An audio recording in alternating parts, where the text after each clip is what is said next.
Is there something, this is the main question, is there something, is there a set of ideas that Western civilization is predicated on that are more than just bloody opinion? That's the question. Because if there isn't, well then, what do you do about that? It's arbitrary. You're just holding it for no reason whatsoever.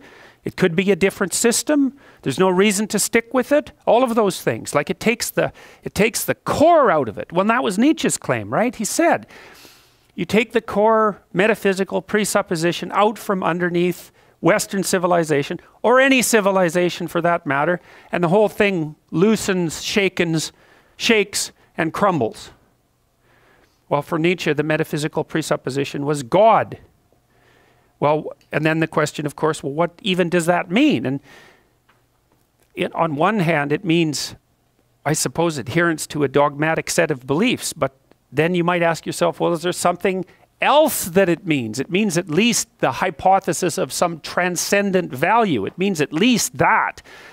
This is why I have such frustration, say, with people like Sam Harris, the sort of radical atheists, because they seem to think that once human beings abandon their grounding in the transcendent, that the plausible way forward is with a kind of purist rationality that automatically attributes to other people equivalent value. It's like, I just don't understand that. They believe that that's the rational pathway. What the hell is irrational about me getting exactly what I want from every one of you whenever I want it at every possible second? Why is that irrational?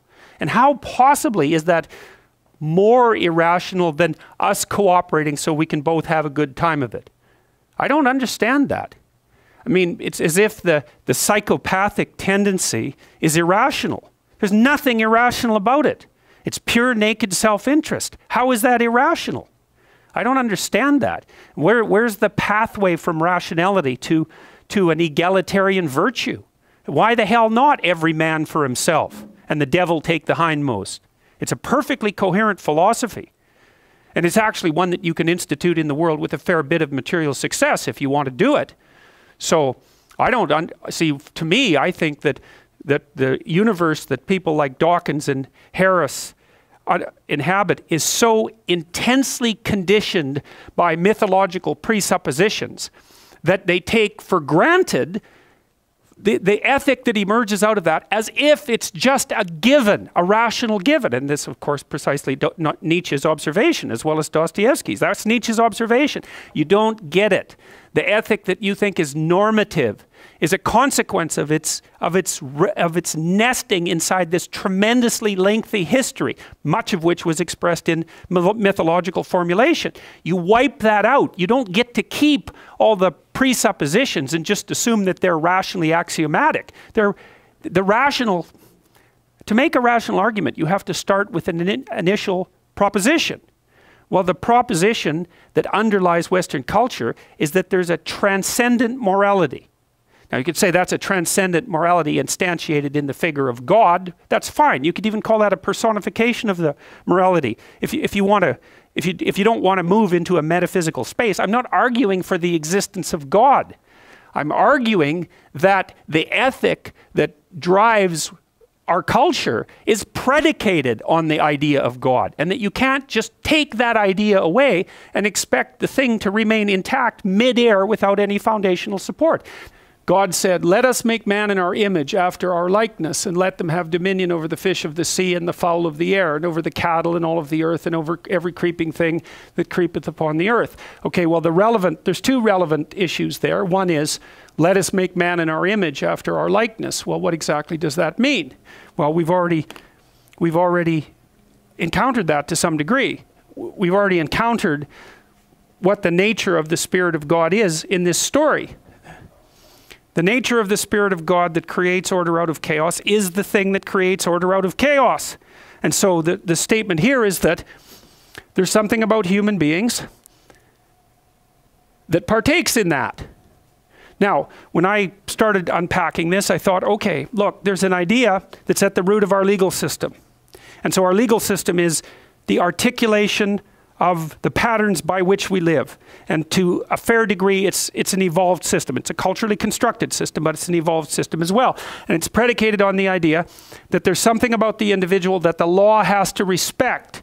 Well, so the question is, well, is that just an arbitrary supposition? Because that's really the question. It's the same question as, is Western civilization founded on something that's a rock, or is it just founded on something that's an opinion? Well, it's the same question with regards to the law. The law assumes that there's something about you that's sovereign. Even if you're a murderer, you have inalienable rights. Now, you think that is a bloody weird thing for any sort of system to have come up with, because the idea that if you're the ultimate in malevolent transgressors, that you still have some sort of sovereign value, it's like that is such an unlikely thing for people to think up that you really have to think a long time about how that might have come to be. Well, there's an idea here. That's the idea, is that there's something about human beings, men and women, you know, because people often complain about the patriarchal structure of the Bible. It's based on a misapprehension of anthropology that was popularized by someone named Gimbutas at UCLA. For her perspective, there's not a shred of historical evidence, although there's some psychological truth in it. In Genesis, both men and women are created in the image of God. And that's quite a remarkable thing, I think. It's a remarkable part of the document, because it's not what you'd expect from a patriarchal, you know, from a document that was designed to do nothing but extend the dominion of the patriarch. It's like you would have left women with the damn cattle. That would have made things a lot easier. And that isn't what happened. So both men and women have this image. And what's the image? Well, that's the image of the thing that can order chaos. And so it's necessary to treat you as if you have intrinsic value, because the fact that you can partake in the process of mediating between order and chaos means that you're basically the salvation of society.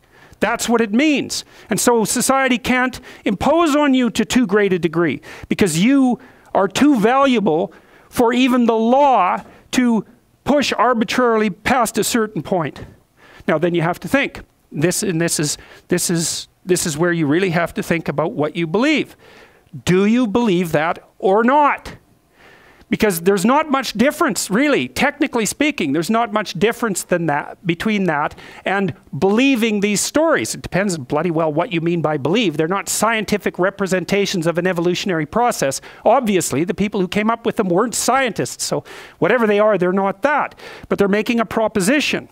Now, it's not an accidental proposition, and we know that partly because it's rooted so deeply in these ancient stories. We have no idea how old the Mesopotamian story is. You know, it's the oldest story we have in written form.